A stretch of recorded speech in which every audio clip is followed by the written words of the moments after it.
బీసీలకు 42% రిజర్వేషన్లు కల్పించకుండా కాంగ్రెస్ ప్రభుత్వం నమ్మించి మోసం చేసిందని అన్నారు జాతీయ బీసీ చైతన్య సమితి జాతీయ అధ్యక్షులు బీసీ రమణ. బీసీలను అన్ని పార్టీలు మోసం చేశాయని విమర్శించారు. హైదరాబాద్లోని సైదాబాద్లో జాతీయ బీసీ చైతన్య సమితి గ్రేటర్ హైదరాబాద్ నూతన కమిటీ ఎన్నిక కార్యక్రమంలో పాల్గొన్నారు. ఇక 42% రిజర్వేషన్లు ఇవ్వకుండా గ్రామ పంచాయతీ ఎన్నికలు నిర్వహించడం దారుణమని అన్నారు. బీసీలకు మొండి చెయ్యి చూపించిన రాష్ట్ర ప్రభుత్వానికి బీసీలు బుద్ధి చెప్పాలని అన్నారు.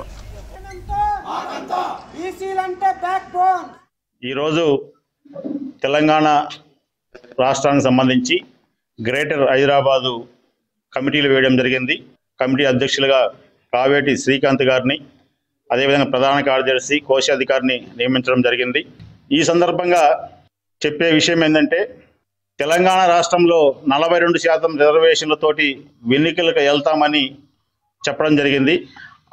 ఆ ఒక అంశము తెలంగాణ రాష్ట్రంలో లక్షలాది మంది, కోట్లాది మంది బీసీలు చాలా ఆనందపడ్డారు. అయితే అన్ని పార్టీలు కలిసి కూడా, పార్టీలు కలవకపోతే నష్టం జరుగుద్దేమో కానీ అన్ని పార్టీలు కలిసి కూడా చివరికి అన్యాయం జరిగిందంటే ఇది చాలా ఒక క్వశ్చన్ మార్క్గా మిగిలిపోతున్నది. అన్నీ కూడా ఆ డిమాండ్లను ప్రజా ఉద్యమంతో, బీసీ చైతన్యంతో వాటన్నిటి కూడా సాధించుకుంటాము. అదేవిధంగా బీసీల యొక్క విధి విధానాలపైన చాలా క్లారిటీగా జాతీయ బీసీ చైతన్య సమితి పోరాటానికి సిద్ధంగా ఉన్నది. చట్టసభల్లో రిజర్వేషన్లు కానీ, అదేవిధంగా మహిళా బిల్లులో ఉపకోట కానీ, వీటన్నిటికి కూడా ముందుకు రావాలనేది అందరి అంశము. బీసీలకు జరుగుతున్న అన్యాయం చట్టసభల్లో పెట్టినా కానీ వాటిని బిల్లు వెనక్కి వెళ్ళిపోతుంది, కోర్టులో వేసినా కానీ కేసు ఓడిపోతున్నామంటే దానికి ఎంత రాజకీయంగా ఒత్తిడి ఉందో బీసీల మీద తెలుసుకోవాలి ప్రజలు.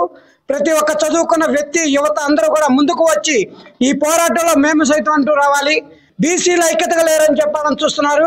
ఇలాంటి తప్పుడు విధానానికి జాతీయ బీసీ చైతన్య సమితి త్వరలోనే గట్టి గుణపాఠం చెప్పబోతుంది.